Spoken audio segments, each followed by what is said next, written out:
네, 안녕하세요. 이예진 세무사입니다. 안녕하세요. 김희영 세무사입니다. 네, 제가 지난 주말에 이제 친구 내외를 만났어요. 대화를 하면서 놀고 있었는데 아무래도 직업이 직업이다 보니까 질문이 좀 들어왔어요.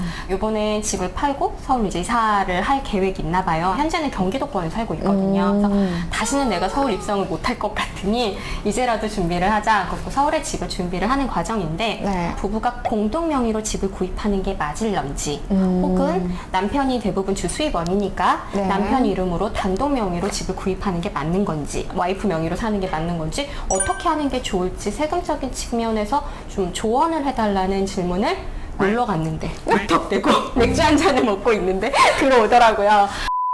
공동 명의가 나을지 단독 명의가 나을지에 대한 질문이 정말 많이 받고 있는데 네. 이게 얼마 전에 종부세, 그러니까 보유세라고 하면 저희가 재산세 혹은 종부세를 얘기하잖아요. 종합부동산세. 네. 이 중에 종합부동산세에 관련된 내용이 조금 변경이 됐어요. 그렇죠, 세무사님? 네. 단독 명의, 공동 명의 어떤 내용이 주로 바뀌었나요? 일단은 가장 메인으로 바뀐 건 원래는 종합부동산세 계산을 할 때 세대의 주택이 한 채밖에 없다. 라고 하면 9억을 빼줬었어요. 네네네. 근데 공동명의나 한 채가 있는데 그러면 종합부동산세는 인별로 계산을 하다 보니까 똑같이 한 채를 갖고 있는데 공동명의면 12억이 빠지는 거예요.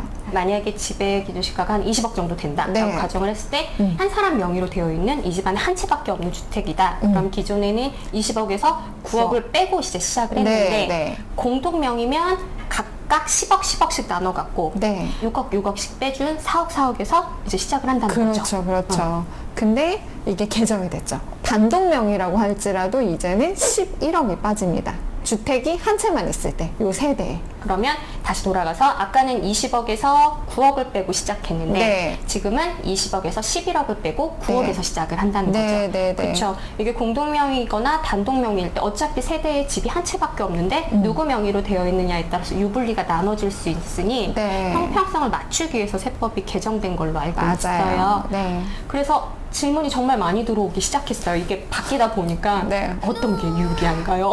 이런 질문. 종부세가 계속 너무 화제가 됐었고 많이 바뀌었기 때문에 이게 한 사람당 6억씩 공제를 받아서 12억을 공제받을 수 있다고 하면 우리 집 주택을 배우자하고 공동명의로 바꾸고 싶어요 라고 해서 증여를 하기도 하고 그랬었거든요. 근데 증여가 무조건 답은 아닙니다 이런 기사들이 계속 올라왔었어요. 왜냐하면 단독 명의일 때만 받을 수 있는 두 가지 혜택 때문에 뭐냐면 세대에 주택이 한 채만 있고 그 명의자가 만 60세 이상일 때 받을 수 있는 고령자의 세액공제. 두 번째는 1세대 1주택자가 5년 이상을 보유하게 되면 받을 수 있는 또 장기 보유 공제가 종부세에도 있어요.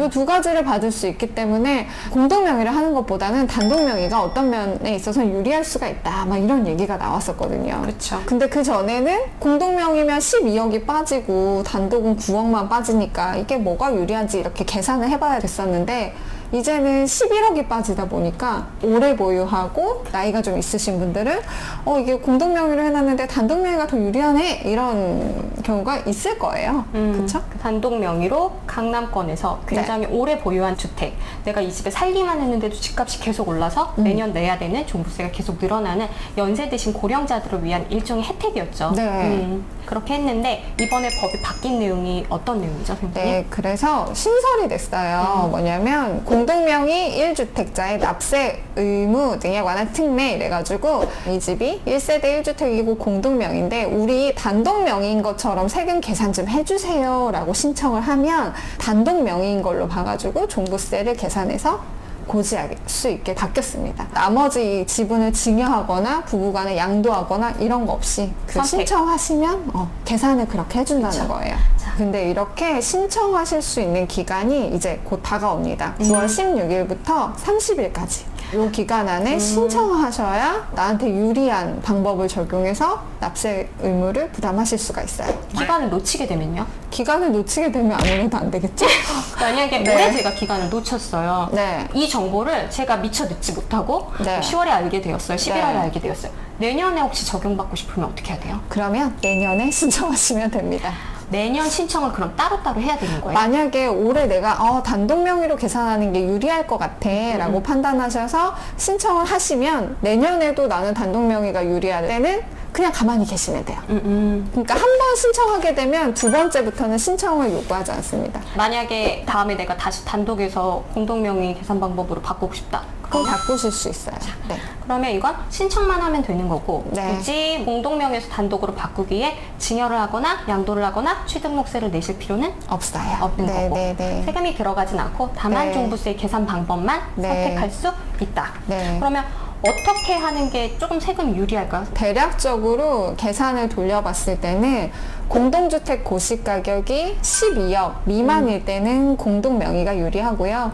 내가 12억이 넘어간다라고 하면은 단독명의로 계산하는 걸 한번 검토해 보시면 좋을 것 같아요. 공시가격 12억인 거죠? 이건 시세가 아닌 거죠? 네네네. 매년 발표되는 공동주택 고시가격. 한번 주소로 검색해 보시는 게 좋을 것 같아요. 네, 인터넷으로 검색하셔서 네. 우리 주택이 부동산에 붙어 있는 가격이 아니라 공동주택 고시가격이 얼마가 되는지 체크하신 다음에 우리 집이 12억이 넘는지 아니면 안 되는지를 고려하셔서 이 기간 놓치지 않고 꼭 신청을 하셔야 종부세를 감면받으실 네. 수 있는 거군요. 그러면 제가 이번에 집을 사는 이 부부한테 조언을 해줄 때 네. 1세대 1주택이다. 그러면 나중에 양도세까지 고려를 한다라고 하면 양도세는 아무래도 누진과세다 네, 보니까 맞아요. 공동명의가 유리하죠. 공동명의로 하시고 종부세는 검토하셔서 단독으로 고지해달라고 하시면 되겠네요. 그러니까 매년 선택할 수 있다라고 아, 하면 네. 취득할 때부터 공동명의로 하시는 게 유리하죠. 유리하시죠. 네, 그렇죠. 네, 네. 그러니까 처음 취득부터 공동명의냐 단독명의냐를 질문하시는 상담 사례가 많다 보니까 이럴 때 조금 자신 있게 공동명의로 선택을 하시고 네. 그리고 나서 때에 맞춰서 매년 종부세는 다시 한번 고려를 해보시는 게 좋겠습니다라고 안내를 해드리는 게 맞겠네요. 네, 그렇죠. 오늘은 언제 바뀌었지 이 법이? 참 21년 8월인가 바뀐 네. 걸 제가 알아요. 그래서 법령 개정조차도 아직 조금 미비해서 완벽하게 되진 않았는데 그래도 바뀌고 적용이 올 12월부터 적용이 되는 부분이기 때문에 여러분들이 이제 아파트에 관심이 많고 서울은 집값이 워낙 많이 올랐잖아요. 이때 가장 이슈가 되는 보유할 때 내셔야 되는 보유세 중에 종부세에 대해서 알아보았습니다. 네, 다음에는 더 다른 정보로 알차게 준비해서 찾아뵙겠습니다. 감사합니다. 감사합니다.